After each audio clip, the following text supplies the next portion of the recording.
Ariana said, averting her gaze again. Outside the window, the lake glinted in the summer sun. A lone sailboat sliced across the window frame and disappeared. "About what?"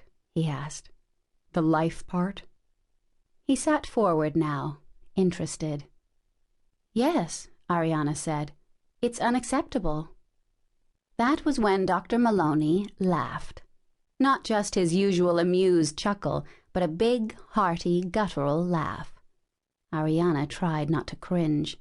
She reached up and casually ran both hands through her soft, chin-length blonde hair, securing it to the nape of her neck with an alligator barrette. She waited patiently for him to stop, curling her toes inside her state-issue white sneakers. It used to be that she would grab her own arm when she was tense, letting her fingernails cut into the flesh.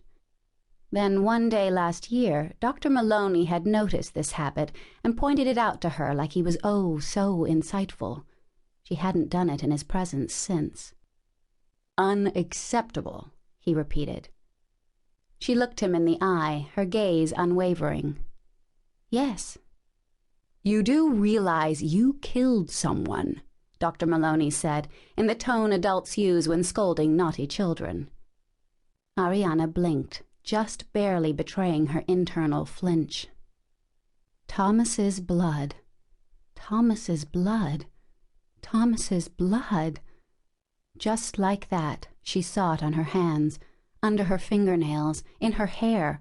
She had made them chop it all off when she was waiting for trial and hadn't let it grow past her chin since.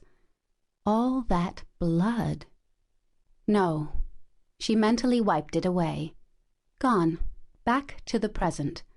She focused in on Maloney's quote of the day calendar. Today, for the 29th of June, was a Molière quote, "The greater the obstacle, the more the glory in overcoming it." Not a bad point. "Yes, I do realize I killed someone," Ariana said, in a tone she reserved for idiots. What no one here seemed to understand or cared to hear was that she hadn't meant to do it. Thomas Pearson had been the love of her life. He had been the only real thing she had ever possessed. It wasn't her fault that Reed Brennan had swooped in out of nowhere and stolen him away. It wasn't her fault that her best friend, Noelle Lang, had come up with the idea to kidnap him and tie him up in the woods to teach him a lesson after he'd humiliated Reed. And it definitely wasn't her fault that when she'd gone back to show him how much she loved him, to show him mercy and untie him and set him free, he had chosen to mock her instead of thank her. Had chosen to tear her down and act like her devotion to him was worth no more than the mud under his feet. Had chosen to push her and push her and push her until she snapped. If only he'd stopped when she'd asked him to. "So you took the life of one of your schoolmates, one of your friends, and yet you don't think you deserve to be locked up for life," Dr. Maloney said. "It was one mistake," Ariana replied. One of 3, but no one other than Ariana herself knew that. "A mistake," he challenged, ducking his chin.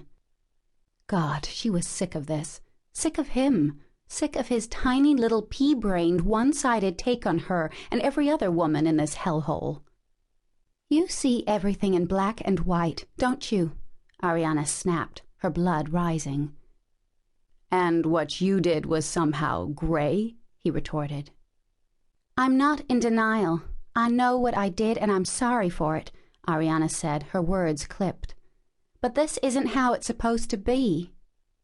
She was supposed to go to Princeton, supposed to take the train up to Yale to visit Noelle on weekends, or into the city to club hop with Kieran and Taylor, supposed to join a secret society, supposed to hobnob with literary geniuses, supposed to graduate magna cum laude and snag the job as features editor at Vanity Fair, supposed to live in a loft in Chelsea and meet some gorgeous artsy man who would sweep her off her feet and take her to exotic places like Thailand and India and Sri Lanka. Supposed to be proposed to on a mountaintop as the sun set in the distance. Supposed to have babies and take them home to Georgia to visit her family's estate and sit out on the porch and sip lemonade.